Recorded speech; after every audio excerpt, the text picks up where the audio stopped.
সব প্রশ্নের উত্তর জানতে হয় না, কিন্তু কিছু কিছু প্রশ্নের উত্তর যখন মানুষ জানার চেষ্টা করে তখন আর সে বাঁচে না ম্যাডাম। একটা কার্ড হাতে করে আসলেই ভিআইপি হওয়া যায়। একটা সিট খালি দেখলেন আর বসে পড়লেন? সিট খালি আছে মানে সেখানে সবাই বসতে পারবে না। 50 কোটি 2, 100 কোটি 1 টাকা। 100 কোটি টাকা? টাকা দিয়ে আপনি তো জমি কেনেননি, কিনেছেন একটা কালসাপ, যেটা প্রতি পদে পদে আপনাকে ছোবল দেবে। তোমরা এখনো রওনা হওনি? তোমার জন্যই দাঁড়িয়ে আছি বাবা। আমার জন্য দাঁড়িয়ে আছো?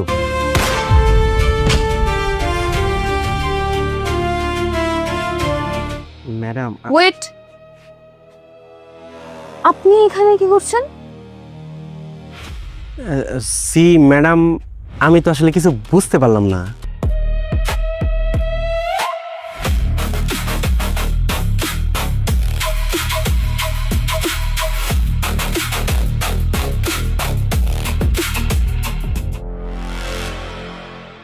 এটা কি কইরা হইতে পারে? হুবহু আমার মতো দেখতে, এমন অবিকল এক চেহারার দুইজন মানুষ আদৌ কি হওয়া সম্ভব? ওই লোকের লগে কি আমার অন্য কোনো সম্পর্ক আছে? আমার এই প্রশ্নগুলোর উত্তর আমি কই পাম? আমার মতো চেহারা পাওয়ার এত স্বাদ? এখন থেকে তোর জীবনের পরবর্তী প্রতিটা পদক্ষেপ আমি নির্ধারণ করুম। আমি যেইভাবে তোর জীবন চালামো তুই সেইভাবে চলতে বাধ্য হবি। আমি তোর সুখের দিন শেষ কইরা দিমু সাহেব, তুই নিজের অস্তিত্ব খুঁজা পাবি না।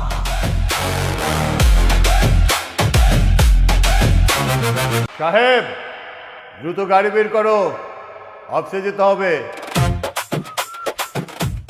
কিরে ফাইল কই ব্যাগে? বস ফাইলটা মানে উপরে বলে রাই খাইছি। এখন তোরে বলে উপরে পাঠাই দিই, চিরদিনের লেগে জায়গা ভালো লাগবো না, সবসময় ভুল করস কি লেগা? খালি সবসময় ভুল ভুল ভুল। সাহেব এক কাজ করতো ভাই, ফাইলটা ভুলে উপরে রেখেছে, একটু নিয়ে আয় যা। কি কি কি কানে শুনোস না? তুই কি বয়রা নাকি? তোরে কইছি ফাইল উপরে রেখেছি, এটা একটু নিয়ে আয় না রে ভাই। দেখ এখনো শুনে নাই, বুঝছস? মারো! এই কিরে তোর কত বড় সাহস, তুই আমার বসের গায়ে হাত দিছিস? তোর হাত কিন্তু একবারে পকেটে ভরে তুমি। ভাই ভাই ভাই পেটে গেলে গেল, পেটে গেলে গেল। এই আপনার কি একটু দয়া মানে এইটুকু শিশুর গায়ে আপনি হাত দিয়েছেন? এই এই এই এই কাগো গায়ে হাত দিচ্ছেন আপনি জানেন? হ্যাঁ, গুন্ডাগুলোকে মারামারি করেন দেখে কি আপনি আমগো গায়ে হাত দিবেন? হ্যাঁ, তোর খবর আছে রে, তোর খবর আছে। তোর আগে এই বাড়িতে আমরা আইছি, আমরা স্যারের খাস লোক, সারস কে হোক, সাঙ্গা ভাঙ্গা করছিস নামগুলোকে, তোর খবর আছে। দেখ কি করে সারি। এই কথাটা যদি স্যারের কাছে কইছস তখন এটার কিন্তু খবর আছে। কি খবর আছে? কি তগর উপর সাইক্লোন আইতে পারে, টর্নেডো আইতে পারে, এমনও হইতে পারে আকাশ থেকে তগর মাথার উপর বোমা হামলা হইব। বাহ সাহেব, তুমি এত তাড়াতাড়ি চলে এসছো, খুবই ভালো হয়েছে, তা নাহলে মিটিং এ দেরি হয়ে যেত।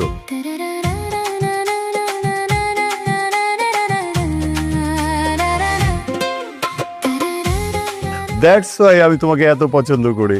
চলো মা, চলো তাহলে। বাবা জাস্ট মিনিট। মোটু পাতলু, তোমাদের যে ফাইলগুলো নিতে বলেছিলাম নিয়েছো তো?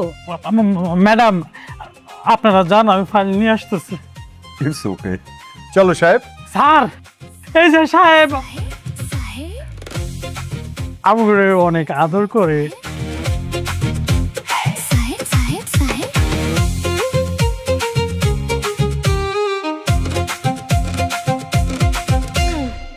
কি রে পাতলু, সাহেব তো কোনো সময় এরকম ব্যবহার করে না, আটকা মাইরা বইলোকে। হ্যাঁ, ওর সাহস কত বড়। বস আরে পাইলে ইচ্ছা মতন নরম দিন। একদম ঠিক কথা কইছস, পায়ালই সাঙ্গা বাঙ্গা করে দিমু। আসসালামু আলাইকুম স্যার। ওয়ালাইকুম আসসালাম। আরে কো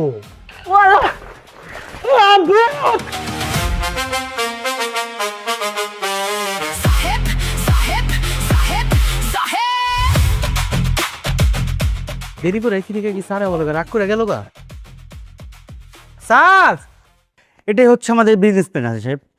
এখানে ইনভেস্ট করলে আপনি লাভবান তো হবেনই, আপনার কোম্পানিও লাভবান হবে। ফাইন, আপনাদের প্ল্যান আমাদের পছন্দ হয়েছে, বাট তার আগে মিস্টার রেহান চৌধুরীর সাথে আমরা বসতে চাই।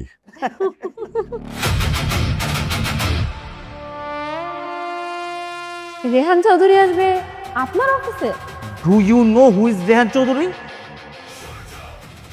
সে হচ্ছে এই বিজনেস ওয়ার্ল্ডের একমাত্র আইকন। সে আসবে আপনার অফিসে? হাসালেন না হাজি সাহেব, হাসালেন। আপনার মতো হাজি করিম রেহান সাহেব 100টা পকেট রাখে। আসলে বয়স হলে মানুষ বোকার স্বর্গে বাস করে না, এই আর কি। রেহান চৌধুরী বসবেন না সেটা আগে আমাদেরকে জানাননি কেন? প্রয়োজন মনে করিনি, তাই জানিনি।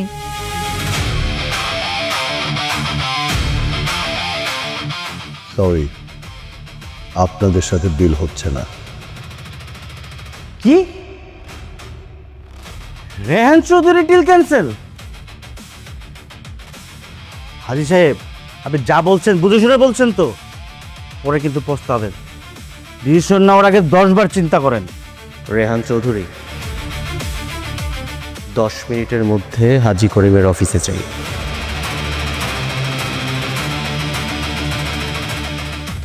সাহেব, তুমি এখানে কি করছো? তোমাকে মিটিংয়ে কে আসতে বলেছে? যাও, এখান থেকে যাও। এই ওই যে সে কে? আপনাদের বাড়ির কাজের ছেলে?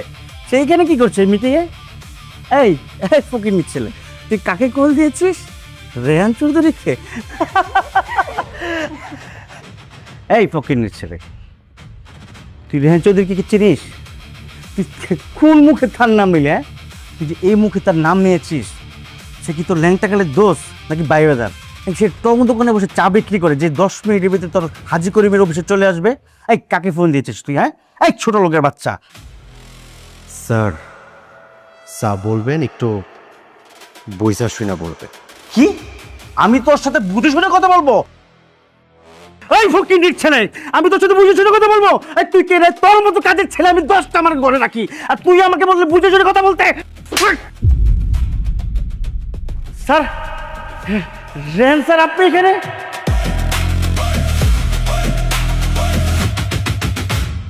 স্যার, এই ফকির বলে আপনার নাম বিক্রি করে কারে না কারে ফোন দিয়ে কইতেছ রেহান চৌধুরী 10 মিনিটের ভিতরে হাজি করিম সাহেবের অফিসে আসবি।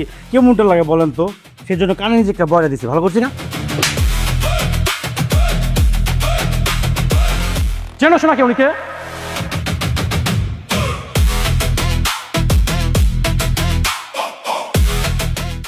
স্যার এক্সট্রিমলি সরি স্যার, ওরা আপনাকে চিনতে পারেনি স্যার, আর কখনো হবে না স্যার। আর স্যার আপনি 10 মিনিটের মধ্যে আসতে বলছেন, 1 মিনিট লেট হয়ে গেছে sir. Sir extremely sorry sir, ক্ষমা করে দেন স্যার, আর কখনো হবে না স্যার। এই দাঁড়িয়ে আসিস কেন? বস, ভাবছে স্যারের কাছ থেকে।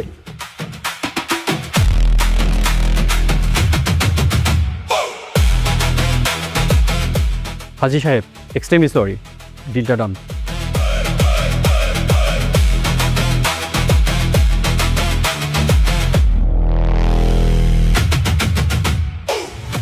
হিসাব তো মিলতেছে না রে। আমার কি মনে হয় জানোস, এই সাহেব আসলে একটা জিন। জিন যদি না হইতো, এক জায়গা থেকে আর এক জায়গায় এত দ্রুত যাওয়া কি সম্ভব? তুই ক। না বস, ওর লগে সাধারণ মানুষের কোনো মিল নাই। ওই দিনে ঘুমায়, রাইতে রাত জাগে। এই রুটিন ফলো করে নেই দেখেই আরে জিনে ধরছে। নাহলে আপনি দেন আমার কত উপরে উঠাইছে, আমি যদি পড়তাম কি হইতো আমার? বাবা রে, ওরে জিনে ধরে নাই, ওই নিজে একটা জিন, ও জিন ফয়দা দেয়। আর কান্দুসকে খালি কি তোরে একলা মারছে? আমারও তো সাঙ্গা ভাঙ্গা করে দিছে, আমি মায়ের খাই নাই। এই জায়গাতে আমার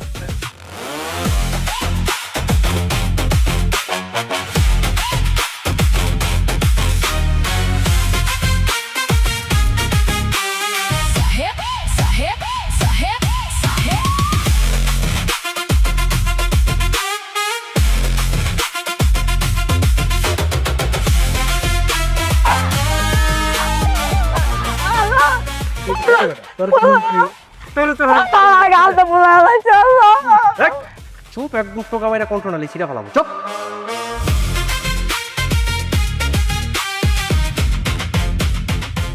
হুদাইছিলেছ, হ্যাঁ? তোর চিল্লানিতে আমি ভয় পাইছি, আরেকটু হার্ট অ্যাটাক করে নিতে পারবো। কি যাইতেছে আমগো উপরে দিয়ে, আল্লাহ গো।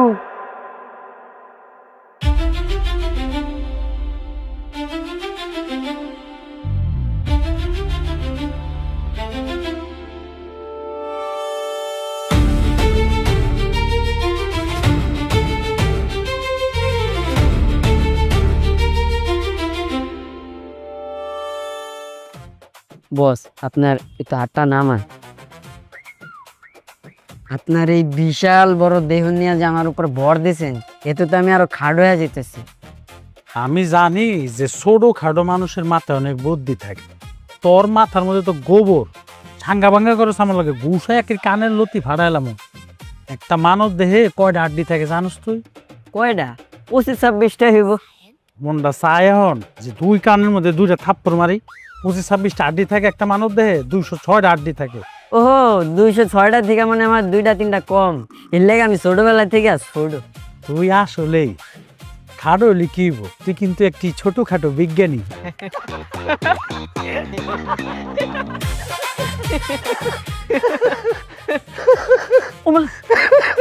বস কি হইলো আপনার? আপনি প্যান গাইতেছেন কে? যে হঠাৎ করে জিনের কথা মনে পড়ে গেছে। তুই বুঝতেছোস জিনের ডরে যে আমরা হেনে দাঁড়ায় রয়েছি। এই যে সাহেব জিন, কঠিন একটা জিনিস বাবারে বাবা। হুটহাট করে সাঙ্গা ভাঙ্গা করে, এখন যদি হঠাৎ করে আয়া আমাকে দুজনের গাড়ি বর করে, তখন কেমন হইব? কেমন হইব স্যার? কিরে তোর কণ্ঠ এরম হয়েছে কে? কি ও বাবা! পাতলু, এই সাহেব তুই এনে কে? না আসলে হয়েছে কি স্যার, উপরের থেকে দাঁড়ায় দাঁড়ায় দেখতেছিলাম আপনারা দুইজনে মিলে এই জায়গায় কি জানি গল্প করতেছে, সেই জন্য ভাবলাম আমি ওই আপনাগুলো একটু গল্প করি। ও ও আচ্ছা, ভালো। আমরা গল্প করতেছি না, আমরা এমনি দাঁড়ায় কথা করতেছি। জায়গা নন স্যার, আমরা তিনজনে মিলে চা খাই গা। কি রে, জিনে দেখি আবার চাও খায়, আমগরে চাও অফার করতেছে। বস গেডি মস্কানোর আগে লোন গায়েব হয়ে যাইটা।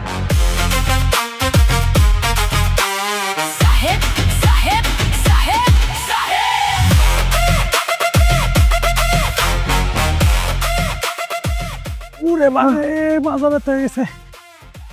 না, এইভাবে আর হইতেছে না বস। এই ডরে ডরে 2টা লটকন উপরে উঠা যেতেছে। এই সাঙ্গা ভাঙ্গা করবি না পাতলু, লটকনকে খালি তরি আছে, আমার নাই। তুই একলা ডরাইতেছিস, আমি ডরাইতেছি না। হ্যাঁ, আর তুই কথাটা ঠিক কইছস, এইভাবে রইব না। কবিরাজের কাছে যাবো, এই জিন এই বাড়ির থেকে সরাই দেব। আর নাইলে উপায় আর একটা আছে, স্যারের কাছে যাম, স্যারের কাছে যা সব কয়ে দিব। এইভাবে আর নিতে পারতাছি না। না না না, নয় একারে না। না নিতে পারলেও নিতে হইব, আর যদি না নিতে পারোস তাহলে তখন লটকন দুইটা নাই হয়ে যাবো। কি রে, তুই না মাত্র দোকানে গেলি চা খাইতে, নাকি দোকান থেকে গোসল করে এলি? কোনটা? ওই আমি কই যামু কি করবো সেইটা তোকে জানার কোনো দরকার নাই।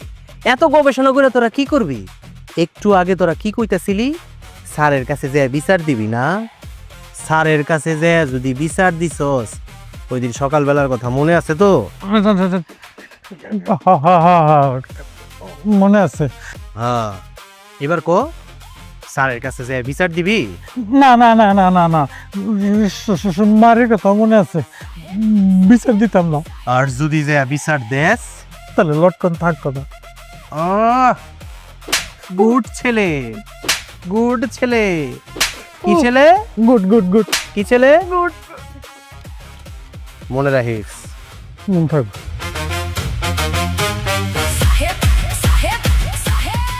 কি রে, 2 সেকেন্ড হইলো না, ওই গেল, আবার করতে আর বললো। দৌড়ে তো শান্তি নাই। বাড়িতে চল, বাড়িতে চল, বাড়িতে চল, ম্যাডাম খুঁজবো। সাহেব, শোনো, আমার কাছে একটা বিয়ের প্রস্তাব আছে। তুমি আবার এই বুড়ো বয়সে বিয়ে করবে নাকি? আজও কি বলছো তুমি? আমি এই বয়সে কেন বিয়ে করতে যাব? শোনো, তুমি আমাকে একটা কথা বলো তো, সাহেবকে তোমার ছেলে হিসেবে কেমন মনে হয়? হ্যাঁ, সাহেব তো ছেলে হিসেবে খুবই ভালো। কেন, ওর জন্য কি কোনো বিয়ের প্রস্তাব এসেছে নাকি? আরে না, বিয়ের প্রস্তাব আসেনি। আমি ভাবছি আমাদের মানহাকে সাহেবের সাথে বিয়ে দিলে কেমন হয়। এসব তুমি কি বলছো? সাহেবের সাথে মানহার বিয়ে? হ্যাঁ, তুমি কি পাগল হয়ে গেছো? সাহেব যত ভালো ছেলেই হোক না কেন, কিন্তু ও তো আমাদের বাড়ির ড্রাইভার। এই ড্রাইভার হয়েছে তো কি হয়েছে? সাহেবের যে মেধা, ওর সততা, ওর নিষ্ঠা, ওর ভিতরে যে প্রতিবাদী মন, ও তো একাই 100। আর আমি এরকমের একটা ছেলে চাই যে আমার মেয়েকে সারা জীবন নিরাপদে রাখবে। শোনো, বিয়ের পাত্র হিসেবে ওকে আমার পারফেক্ট মনে হয়েছে। আরে তোমরা কার বিয়ে নিয়ে ভাবছো? কার আবার? আমার একমাত্র কন্যার বিয়ের কথা ভাবছি। আমার বিয়ে? কিন্তু কার সাথে? পাত্র মনে করো যে আমার পছন্দের একজন সুপাত্র। পছন্দের সুপাত্র? তার নামটা কি? বলবো? বলো। আমাদের সাহেব। হোয়াট? সাহেব? তুমি সিরিয়াস বাবা? আমাদের বাসার সামান্য ড্রাইভারের সঙ্গে তুমি আমার বিয়ে ঠিক করেছো? হ্যাঁ, ঠিক করেছি। কারণ সাহেবকে আমার খুবই পছন্দ। পাত্র হিসাবে ওকে আমার ভালো লেগেছে। তোমার ভালো লাগতেই পারে বাবা, কিন্তু আমার ভালো লাগে না। দেখো বাবা, আমি যথেষ্ট বড় হয়েছি। আমি কাকে বিয়ে করব কি করব না সেটা একান্ত আমার ব্যক্তিগত ব্যাপার। আর তুমি যাকে তাকে ধরে এনে আমার সঙ্গে বিয়ে দিতে চাইবে, আর আমি নাচতে নাচতে বিয়ে বসে যাব? অসম্ভব। মানহা, আমি তোমার ওপিনিয়ন চাইনি, আমি আমার ডিসিশন তোমাকে জানিয়েছি, দ্যাটস ইট। বাবা, তুমি একটু বোঝার চেষ্টা করো। তুমি একজন শিল্পপতি আর আমি একজন শিল্পপতির মেয়ে। কাল যদি পত্রপত্রিকা ছাপা হয় হাজি করিমের মেয়ের সাথে তারই বাড়ির ড্রাইভারের বিয়ে হয়েছে, তাহলে তুমি বুঝতে পারছো কি হবে? লোকজন আমাদের নিয়ে হাসি ঠাট্টা করবে। এই, এখানে বোঝা পারার কিছু নেই। আমি হাজি করি না, কে কি বললো আর কে কি ভাবলো সেটা নিয়ে আমি মোটেও বাদার করি না।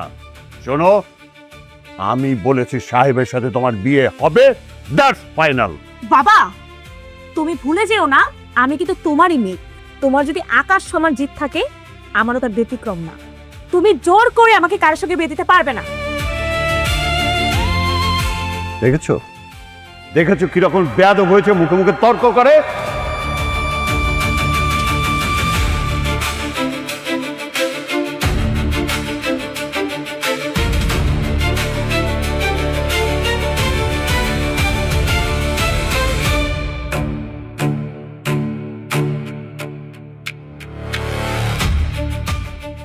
সাহেব,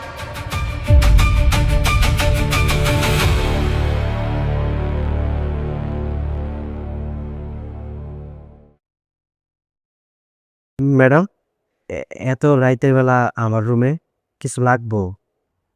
না, এখন কিছুই লাগবে না। একটা কথা বলতে আমি এখানে এসেছি না। জি ম্যাডাম, কোন না। আগামীকাল আমি একটা পার্টিতে যাব এবং আমার সঙ্গে তুমিও যাবে। সো সকাল সকাল রেডি হয়ে থেকো। আচ্ছা, ঠিক আছে। ওকে, good night.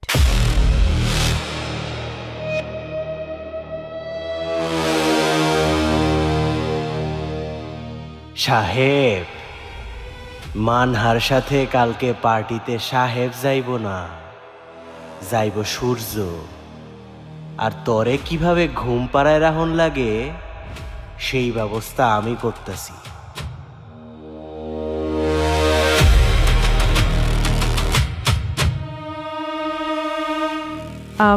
Just a minute.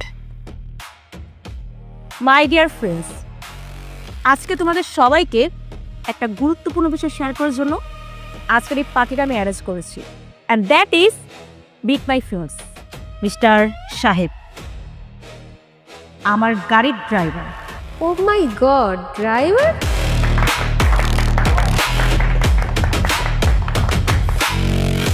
Sweeper থেকে সরাসরি husband? Wow, great Manha. So finally our rich girl found a driver.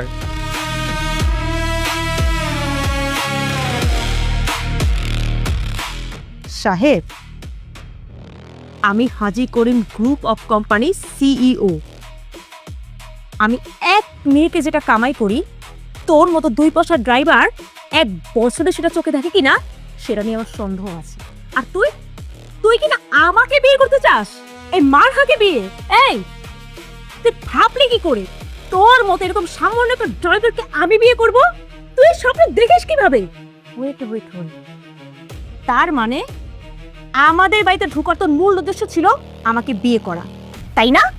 Madam, আমি তো আপনারে কখনো বিয়ে করতে চাইনি, তার বাবাই তো আমার পছন্দ করছে। ও, তার মানে তুই বলতে চাচ্ছিস আমার হাজবেন্ড হিসেবে আমার বাবা তোকে পছন্দ করেছে, তাই তো? জি ম্যাডাম, আর সেই জন্যই আমি স্যারের সিদ্ধান্তরে অসম্মান করতে চাই না। এই, তুই হয়তো ভুলে যেতে পারিস তুই কে, কিন্তু আমি ভুলিনি। তুই একটা ড্রাইভার, আর আমার পরিচয় তোকে দ্বিতীয়বার বলতে হবে না। Look at my status. শোন, আজকের পর থেকে তোর এই চেহারা নিয়ে আর কোনো দিন আমার সামনে আসবি না। Get out of here.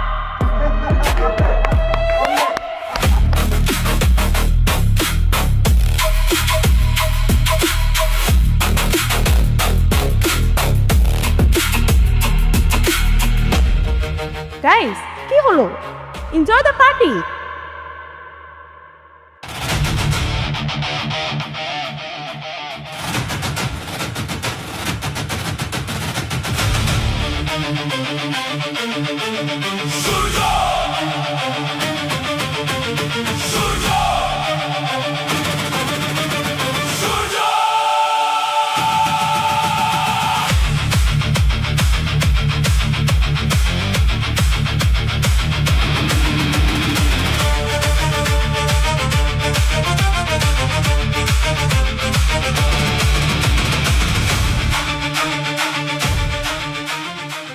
কে এখন কারো মুখে খই ফুটতেছে না কি লিগা? হ্যাঁ, আরে এতক্ষণ তো অনেক অনেক কথা কইতেছিলেন, এখন কি মুখ বন্ধ কি লিগা? কথা কন।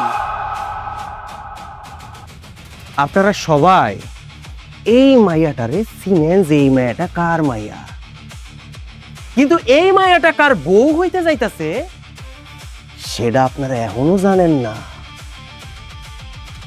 একটা কথা কান খুইলা শুইনা রাখে, জনাব হাজী করিম আমার হবু শ্বশুর, আর তার সম্মান নিয়ে খেলার আগে আমার লগে খেলতে হইব। আপনাগো সবার ভাগ্য খুব ভালো যে আমি আপনাগো লগে শুধু কথা কইতে আইছি, তা না হইলে এই মটু পাতল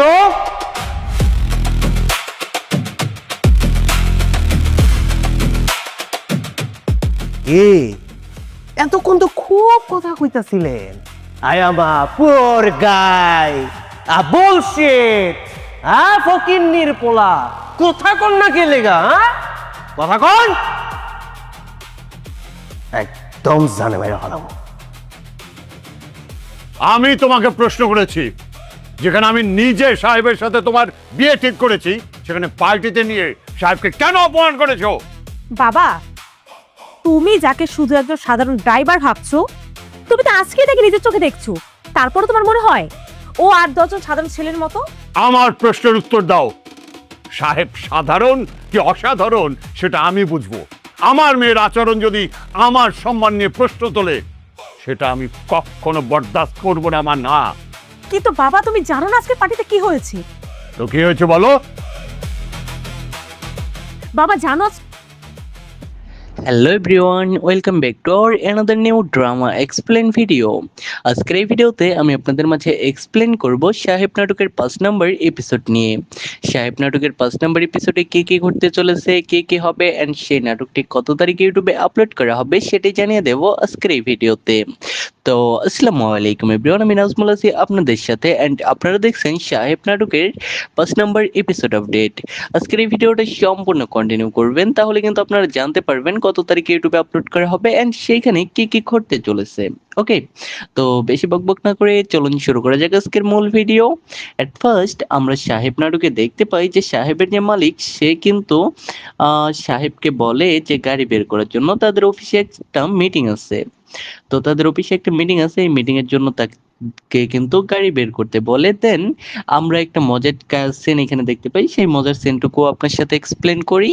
আমরা কিন্তু সর্বপ্রথম দেখতে পাই যে সাহেবের আগে যে ওইখানে 2 জন ছিল, মানে 2 জন কর্মকর্তা, তারা কিন্তু সাহেবকে বলে যে আমরা ভুলে একটা ফাইল উপরে রেখে চলে এসেছি, সেই ফাইলটা নিয়ে আসার জন্য।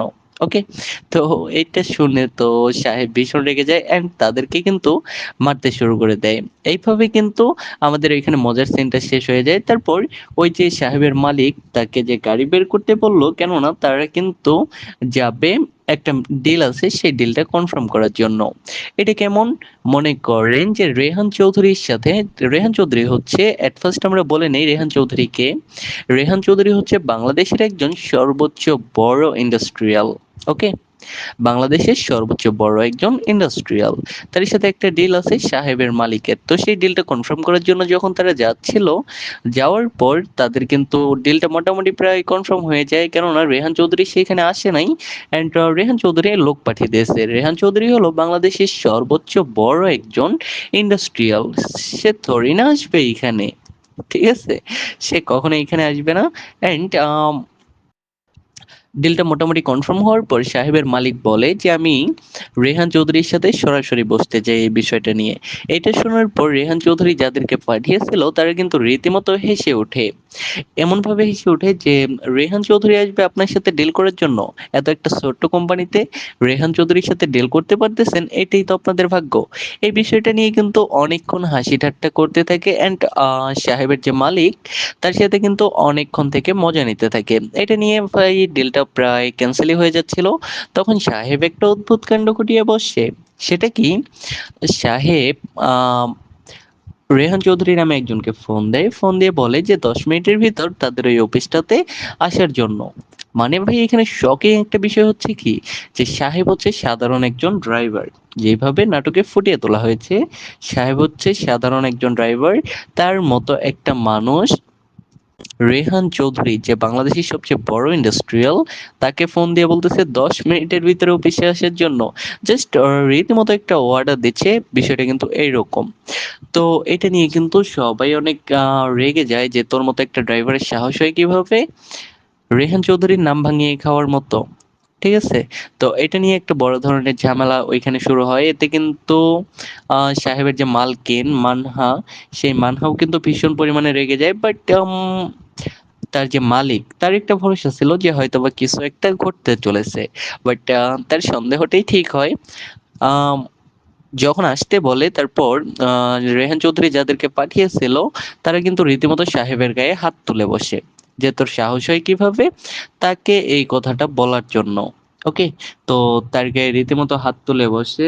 পরবর্তীতে আমরা যে সিনটা দেখতে পাই এটা হয়েছিল সবচেয়ে বড় শকিং একটা সিন, কেননা মাত্র 10 মিনিটের মধ্যে কিন্তু রেহান চৌধুরী সেই অফিসে হাজির হয়।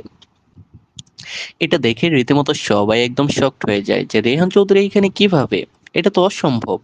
আম, তারপর যখন সাহেবকে থাপ্পড়টা মারছিল তখন কিন্তু রেহান চৌধুরী সবকিছু দেখে অ্যান্ড ওই সাহেব যে একজন সাধারণ ড্রাইভার তার হাতে পায়ে ধরে ক্ষমা চাইতে থাকে যে স্যার আমার ভুল হয়ে গেছে, আপনি 10 মিনিটের ভিতর আসতে বলছেন, আমার 1 মিনিট লেট হয়ে গেছে, মানে 11 মিনিট লাগছে।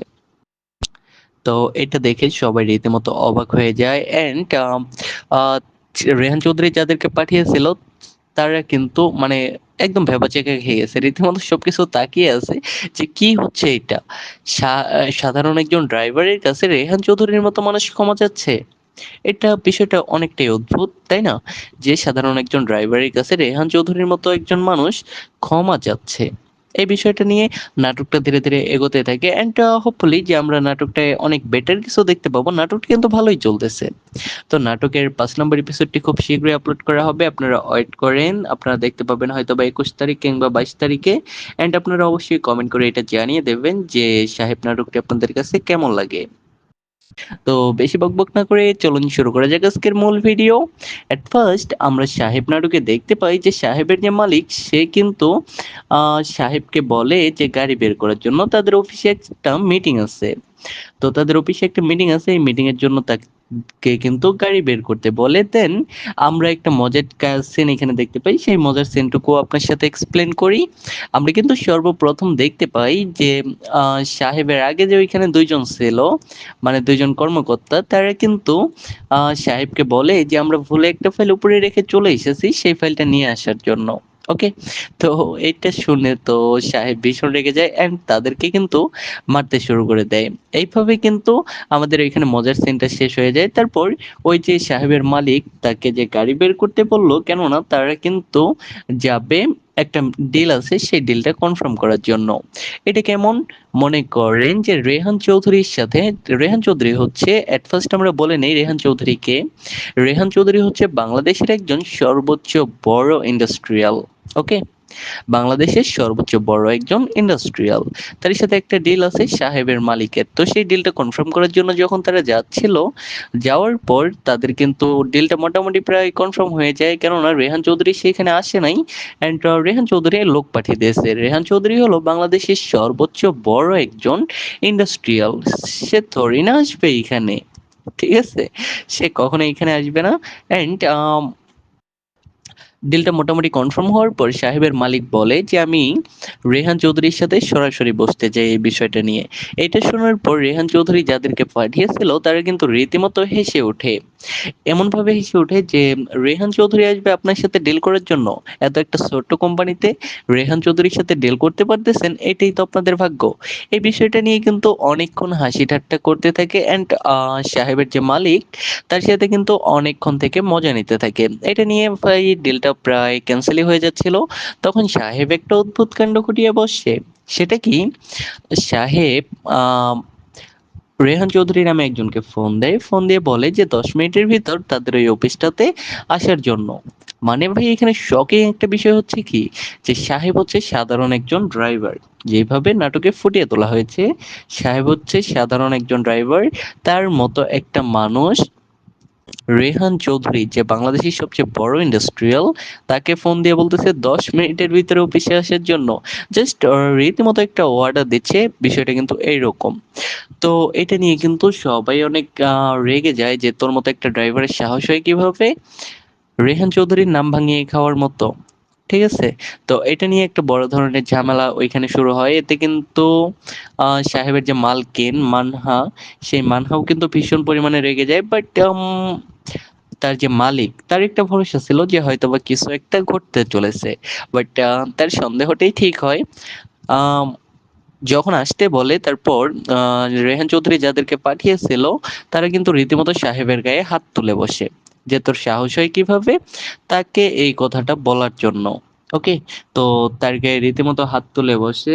পরবর্তীতে আমরা যে সিনটা দেখতে পাই এটা হয়েছিল সবচেয়ে বড় শকিং একটা সিন, কেননা মাত্র 10 মিনিটের মধ্যে কিন্তু রেহান চৌধুরী সেই অফিসে হাজির হয়। এটা দেখে রীতিমতো সবাই একদম শকড হয়ে যায় যে রেহান চৌধুরী এখানে কিভাবে, এটা তো অসম্ভব। তারপর যখন সাহেবকে থাপ্পড়টা মারছিল তখন কিন্তু রেহান চৌধুরী সবকিছু দেখে অ্যান্ড ওই সাহেব যে একজন সাধারণ ড্রাইভার তার হাতে পায়ে ধরে ক্ষমা চাইতে থাকে যে স্যার আমার ভুল হয়ে গেছে, আপনি 10 মিনিটের ভিতর আসতে বলছেন, আমার 1 মিনিট লেট হয়ে গেছে, মানে 11 মিনিট লাগছে। তো এটা দেখে সবাই রীতিমতো অবাক হয়ে যায় অ্যান্ড রেহান চৌধুরী যাদেরকে পাঠিয়েছিল তারা কিন্তু মানে একদম ভ্যাবাচেকা খেয়ে গেছে, রীতিমতো সবকিছু তাকিয়ে আছে যে কি হচ্ছে এটা। সাধারণ একজন ড্রাইভারের কাছে রেহান চৌধুরীর মতো মানুষ ক্ষমা চাচ্ছে, এটা বিষয়টা অনেকটাই অদ্ভুত তাই না, যে সাধারণ একজন ড্রাইভারের কাছে রেহান চৌধুরীর মতো একজন মানুষ ক্ষমা চাচ্ছে। এই বিষয়টা নিয়ে নাটকটা ধীরে ধীরে এগোতে থাকে অ্যান্ড হোপফুলি যে আমরা নাটকটায় অনেক বেটার কিছু দেখতে পাবো। নাটকটা কিন্তু ভালোই চলতেছে। তো নাটকের 5 নম্বর এপিসোডটি খুব শীঘ্রই আপলোড করা হবে, আপনারা ওয়েট করেন, আপনারা দেখতে পাবেন হয়তো বা 21 তারিখ কিংবা 22 তারিখে। অ্যান্ড আপনারা অবশ্যই কমেন্ট করে এটা জানিয়ে দেবেন যে সাহেব নাটকটি আপনাদের কাছে কেমন লাগে।